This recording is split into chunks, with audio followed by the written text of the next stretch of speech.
que são essas leis, né? Na semana passada nós estudamos força magnética e nós vimos quem é, sofre ação de força magnética. E, para surpresa de 0 pessoas, quem sofre a ação da força magnética gera campo magnético. Então, essa aula a gente vai ver como que os campos magnéticos são gerados, né?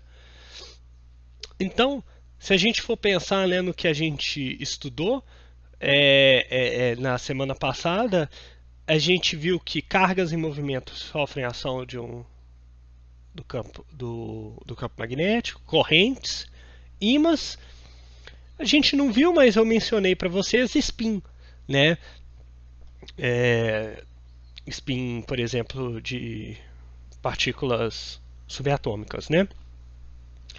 Então, a gente vai ver como que essas relações, né? Como que esses movimentos geram o campo, né?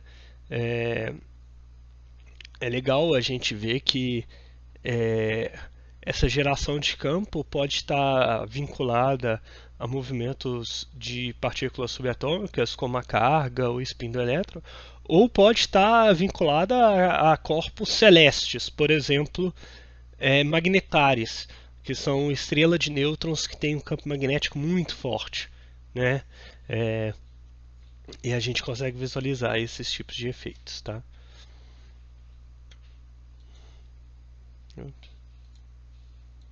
Apertei errado aqui. Então, a lei de Biot-Savart é a primeira que eu gostaria de conversar com vocês. A lei de Biot-Savart, ela é o análogo à lei de Coulomb para o campo magnético, né? Ou a lei de gravitação universal de Newton para o magnetismo, né? É interessante que a gente pensar, né? Qual foi a primeira coisa que nós vimos na aula passada que sofria ação da força magnética? E a gente viu que foram cargas em movimento. Então, a primeira coisa que nós temos que pensar é como que cargas em movimento geram o campo magnético, né? Nada mais do que começar pelo elementar.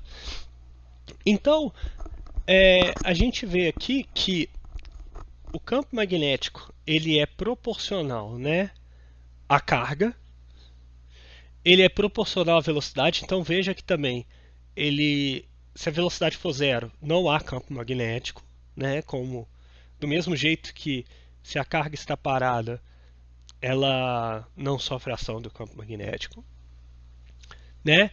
E ela também é uma lei do inverso do quadrado né? Então ela varia com 1 sobre raiz 1 sobre a distância ao quadrado. Então a gente tem essa equação aqui, né? Onde μ0 sobre 4π já é a constante de proporcionalidade aí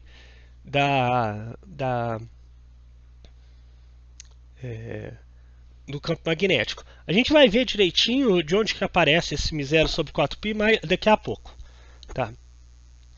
É importante também ressaltar aqui que o campo magnético ele não é algo que liga, né? Ele não está apontando na mesma direção que a linha que liga a nossa carga em movimento ao ponto P, por exemplo, que a gente está querendo calcular o campo, né?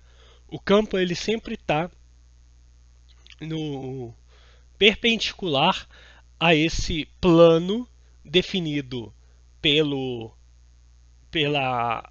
vetor que liga o ponto que a gente está calculando à carga e a velocidade. Então, aqui nesse desenho a gente tem aqui, ó, a velocidade e o versor, né, apontando para o ponto que a gente está calculando, definindo um plano. Aqui está meio em cinza, né?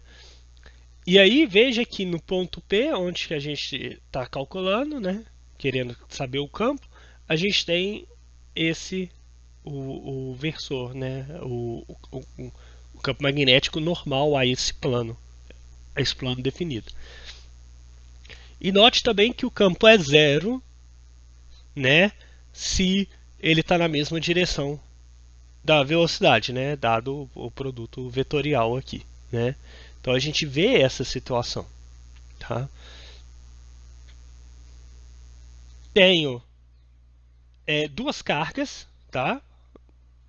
E aí uma está movimentando, né? Está na origem, está movimentando na direção do eixo X e a outra carga está movimentando na direção menos X.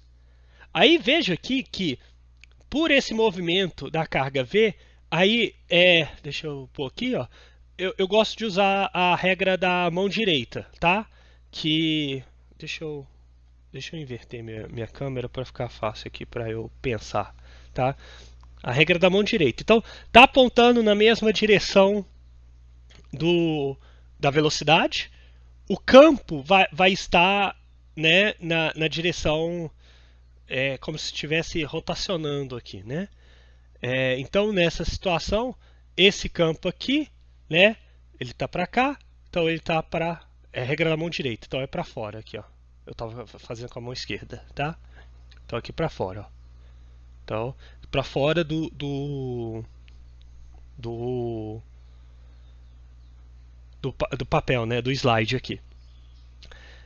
Então, pensa o seguinte: agora que eu tenho definido o campo magnético dado por essa carga, eu posso olhar qual que é a direção da velocidade para saber a direção da força.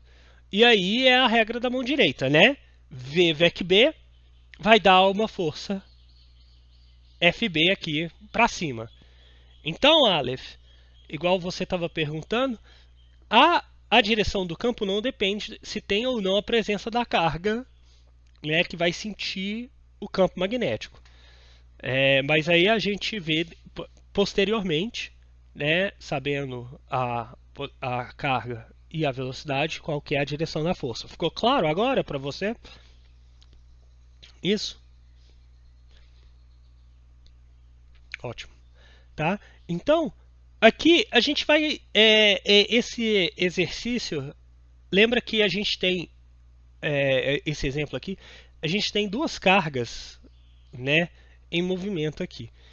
E nós temos, então, que duas forças são sentidas. Lembra que cargas sentem a força de Lorentz, que é uma componente que depende do campo elétrico e uma componente que depende do campo magnético.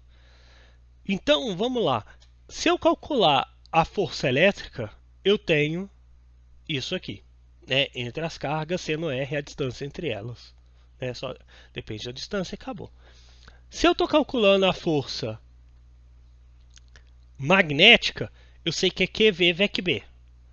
Aqui eu estou pondo só um módulo QVB, porque eu sei que o R, né, a velocidade aqui, né, no caso, a velocidade aqui, é perpendicular ao campo. Então é máximo, né, a força é máxima.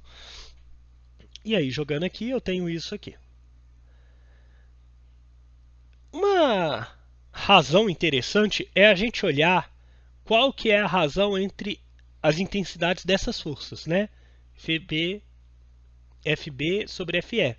E a gente chega nisso aqui, nessa equação aqui. Nessa equação aqui, ó. Tá? Que é μ0 ε0 vezes v ao quadrado. E μ0 ε0 é nada mais, nada menos do que 1 sobre a velocidade da luz ao quadrado. Então veja que para força magnética ter a mesma razão, mesma intensidade que a força elétrica, as duas partículas deveriam estar na velocidade da luz, tá? É só nessa situação. Mas lembra que a velocidade da luz, se é uma partícula massiva, a gente não consegue chegar, né? na velocidade da luz. A gente não consegue acelerar ela para chegar na velocidade da luz. Então, é algo que a gente vai ver. Sempre que a gente está falando de forças magnéticas e forças elétricas, a gente vai ver que a força magnética ela é menos intensa do que a força elétrica, né? Dado essa condição, né? Se a gente estiver comparando coisas semelhantes, tá? E aqui vocês veem, tá? Por que que a gente define a lei de Biot-Savart sendo μ0 sobre 4π? Exatamente para a gente chegar nessa condição da velocidade da luz, que é algo que a gente visualiza, né, em experimentos, e aí sabendo que a luz, né, é uma onda eletromagnética, então ela se propaga na mesma velocidade que os campos. Então, aí essa constante de proporcionalidade μ0 ela já está relacionando a esse tipo de comportamento, tá?